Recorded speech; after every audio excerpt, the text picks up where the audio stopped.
Bwana ananituma nikukumbusha ulioko hapa. Wako watu kwenye maisha yako wataondoka, wako watu watakukimbia. Yuko mume atakukataa, yuko mke atakukataa. Akikukataa haibadilishi neno la Mungu. Hakuna excuse mbele za Mungu eti kwa sababu mtu alikuwa anaondoka. Wanaondoka, wacha waondoke, wewe baki na neno la Mungu ndani yako. Kile ambacho Bwana aliahidi anasema atatimiza. Nami ninatamka kwa jina la Yesu Kristo, hakuna ndoto itakayopotea kwa sababu watu wamekukimbia. Anayetaka kwenda mpisha aende, anayetaka kuondoka muache aondoke. Wewe baki na neno la Bwana. Tulitangaza kwenye madhabahu hii tukasema tumeitwa kuifanya kazi ya Mungu. Wengine wakasema hawatuamini, tukasema wanaotuamini wabaki na sisi, wasiotuamini milango iko wazi. Wengine walienda wakurudi, lakini tulibaki na Jehova. Walipoondoka wawili, Bwana alileta watu 10. Wakiondoka 10, ataleta watu 100. Maana sio yeye anafanya kwa ajili yake, lakini kulithibitisha neno alilonena nasi ya kwamba atalitimiza kwenye madhabahu hii. Acha waende wanaoondoka, acha wasepe. Bwana Yesu asifiwe. Biblia inasema walitoka kwetu maana hawakuwa wa kwetu, lakini walitoka kwetu ili tujue hawakuwa wetu. Kama wangekuwa wetu wangebaki na sisi, ila wametoka kwetu ili tujue hawakuwaga wetu. Let them go. Wache waende. Na wadada wanapenda rangi nyeupe, hujawahi kuambiwa. Yani unajua kasi mimi najiulizaga sijui kitu. Mungu amekupa karangi fulani amazing, hutaki. Takuwa white. Yani kama mimi hivi leo niwe kama Pinera. Si mnakimbia huko mnapoingia church kwamba askofu amepatwa na nini? Leo wadada wanapata shida na vitu vya kawaida kabisa. Ya kawaida kabisa. Yani kuna mtu anakonda, unamuuliza unakonda kwa ajili ya nini? Kuna vichangamoto vingine. Jikubali hivyo ulivyo. Umejipata una tumbo, mdada una tumbo kubwa, kwa maanalo kuna shida gani? Bwana Yesu asifiwe. Yani kwa sababu una tumbo kubwa, sijui una nguo hazitanikaa vizuri, vazi nazo kukaa vizuri, unajing'ang'aniza. Barikiwe sana mtu wa Mungu. Pigie makofi Yesu. Leo hadi mwanangu ameleta noti. Mungu akutunze. Haleluya.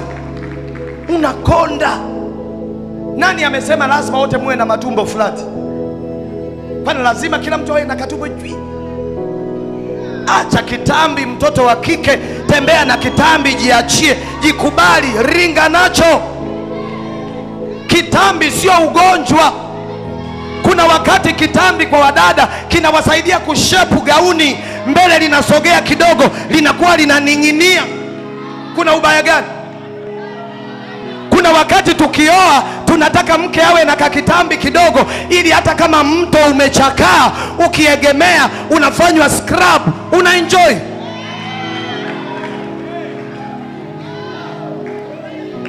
Kuna mtu yani katumbo kake unakagalia, unasema hivi akipata mume mpenda scrub ya kulalia tumboni, yani ujilaze hivi wakati unafanyiwa scrub, si utakutanisha ngozi ya tumbo na mgongo, usage mapafu, maini, utumbo, filigisi, bandama, afe. Acha tumbo, mtoto wa kike. Mimi nawaambia kama amuamini, piteni hapa uwanja wa Leaders, piteni hapo jioni muone. Wadada wako busy wanapiga squat. Unajiuliza kwani hilo limekujaje? Haleluya. Kama ni lako, kwa maanalo. Kuna watu wanapenda kuoa wanawake wenye vitambi, wenye matumbo. Mtumishi wa Mungu, unabisha? Yani mimi nachindwa kuelewa. Na kuna watu wataachika kwa ajili ya kupunguza matumbo. Kwa sababu mume amekuoa una kitambi, unaenda kujifanyisha mazoezi, tena mbaya kuliko zote, unafanyia mazoezi jirani na kazini. Yani unarudi home, hatujui unapiga gym, kumbe unapiga unarudi, unapiga unarudi, tunajikuta kitambi kimepotea. Mungu akubariki bwana. Umeona, kiona mtu anakuja kutunza wakati ni wanapenda vitambi.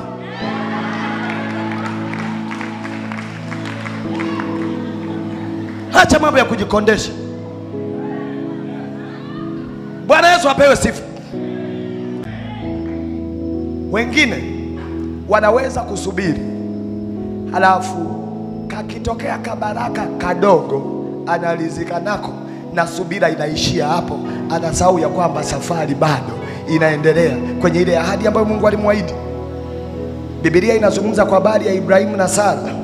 Biblia inasema wakati hawana mtoto, ilifika wakati wote ndani ya nyumba umri umeenda, hawana mtoto.